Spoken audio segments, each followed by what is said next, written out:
Hey, it's a friendly blue guy with no eyes or Orionsces, and today I wanted to build the room that Spirit Mario is playing her piano, so let's get to it. I like to challenge myself today and keep the palette very neutral, which is why I mainly only work with whites, grays, and blacks instead of like having just pops of colors everywhere. I wanted the blue to be like the center stage and along with the little pops of color for the background details and decorations. It was more appropriate to do that because the scene itself doesn't really have a lot of color than the blue from the window, so I wanted to keep it with that type of theme. They're going with our traditional pink to purple gray that we usually use for the window representing Mari. I decided to use the silk block because I felt like it was more like suited for the theme that I wanted to do today, with the pops of blue instead. I feel like I usually stray away from the traditional window design that we do, but I like to change it up every so often, which is why it always is very inconsistent, but I try to make sure that the main theme of the window, with it being chords, always stay true, even if I'm very terribly inconsistent with how it looks. Just like in my real life, Minecraft pianos have hands too. I'm not very good at constructing Minecraft pianos, and I've had a difficult time just doing it in the last build, and I went through the torture of doing it again, even with my own reference. I feel like the Lily of the Valleys on the piano was a cute detail, so I stick with it.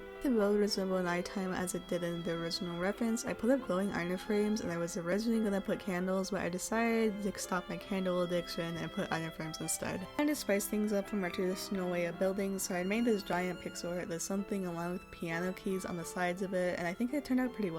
That we are finished with the build, and I'm very glad that I was able to do it because it's absolutely been brain rotting me today, and that's usually how it is for all of my Omori builds and builds in general, but this scene has been something I've been thinking about doing for a while, and I'm glad that I finally been able to build it. Here's an Orionsces fun fact: this is actually my favorite scene from Omori. It's the reference photo versus the build comparison image. Thank you guys so much for supporting my content recently. It's been blowing up, which is insane to me, and I say that every time, but it just is. Hope you guys are enjoying this new editing style that I've been doing as of late, because I've been enjoying doing it. Thank you guys so much for watching it. I hope that you have a nice day. If not, have a better tomorrow. Bye bye!